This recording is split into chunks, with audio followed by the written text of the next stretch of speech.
నా పేరు నవీన్ కుమార్ అండి. మాది వెంకటాపురం గ్రామం, విశాఖపట్నం. మేము ఎల్జీ గ్యాస్ బాధితులమండి. ఎల్జీ గ్యాస్ 2020 మే 5వ నెల 7వ తారీఖున జరిగింది గ్యాస్ ఇన్సిడెంట్. ఆ రోజు తెల్లారుజాము 2 గంటలకు గ్యాస్ ఇన్సిడెంట్ అయింది. అది ఏమో అనుకోని ఏంటో చాలా భయంగా ఫీల్ అయిపోయి గ్యాస్ పీల్చి శ్రోత పడిపోయి ఉంటే మళ్ళీ మా బంధువులొచ్చి గాజువాకలో ఉన్న ఆర్‌కే హాస్పిటల్‌లో జాయిన్ చేశారు. ఐసీయూలో 7 రోజులుండి మళ్ళీ అడ్మిట్ అయ్యి 7 రోజులుండి డిశ్చార్జ్ 13వ తారీఖు డిశ్చార్జ్ అయ్యామండి. అప్పటి నుంచి హాస్పిటల్ అప్పుడు గవర్నమెంట్ ప్రకటించిన కాంపెన్సేషన్ వస్తుందని చెప్పారు కానీ ఇప్పటికొచ్చి ఎటువంటి రూపాయి అందలేదు. నెక్స్ట్ ఎటువంటి కూడా మెడికల్ చెకప్‌లు కానీ, మెడికల్ ఇన్సూరెన్స్ కానీ గవర్నమెంట్ ఇస్తానన్నది ఎటువంటి హాస్పిటల్‌కి కానీ ఎక్కడ హెల్త్ కార్డులు ఏమి ఇష్యూ చేయలేదు.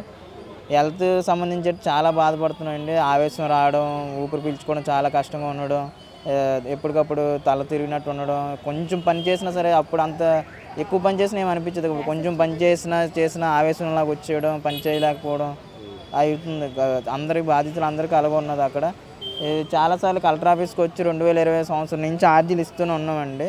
అప్పటి నుంచి కానీ ఇప్పుడు వరకు కలెక్టర్లు ఆదేశాలు ఇస్తున్నారు, ఎంక్వైరీ చేయిస్తాం అది ఇది అన్నారు కానీ ఇప్పటికొచ్చి ఎటువంటిది ఏమీ రాలేదండి. మళ్ళీ ఈరోజు కూడా మళ్ళీ కలెక్టర్ ఆఫీస్కి వచ్చి ఇలాగ ఇచ్చాం, వినతి పత్రం ఇచ్చాం, కలెక్టర్ గారు చేస్తాం అది ఇది అంటున్నారు. అప్పుడు మీకు గవర్నమెంట్ హామీ ఇచ్చింది కదా, ఏమైనా ఇచ్చింది ఏంటి?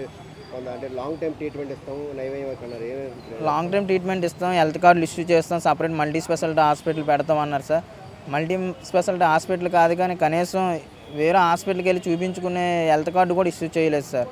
ఒకటి ఇచ్చినా సరే మామూలుగా అక్కడ ఇంజక్షన్లు చేయరు, ఏం చేయరు, ట్యాబ్లెట్లు ఇచ్చి పంపిస్తారు అంతే.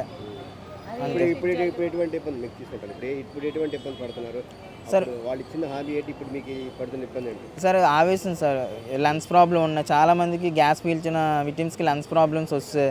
అలాగే ఆవేశం ఫీల్ అవుతున్నారు, తినేది జీర్ణించుకోలేకపోవడం కానీ, హెడేక్, ఎక్కడ పడితే అక్కడ కళ్ళు తిరిగి నీరసమై పడిపోవడం, చాలామంది బాధితులు అలాగే ఉన్నారు సార్.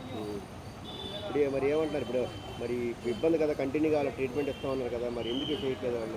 చేయట్లేదు సార్. అదే లాస్ట్ గవర్నమెంట్లో కూడా చెప్పారు మల్టీ స్పెషాలిటీ హాస్పిటల్ అని, లేదా హాస్పిటల్కి వేరే హాస్పిటల్ ప్రిఫర్ చేయడం, హెల్త్ కార్డులు ఇష్యూ చేస్తాం, మీకు ఏదైనా మేము చూసుకుంటాం ఆ బాధితులందరూ కానీ. ఇప్పుడు వచ్చి ఎటువంటి హాస్పిటల్ కానీ, ఎటువంటి హెల్త్ కార్డులు కానీ వేరే హాస్పిటల్కి రిఫర్ చేయడం కానీ ఏమీ లేదు సార్ అక్కడ.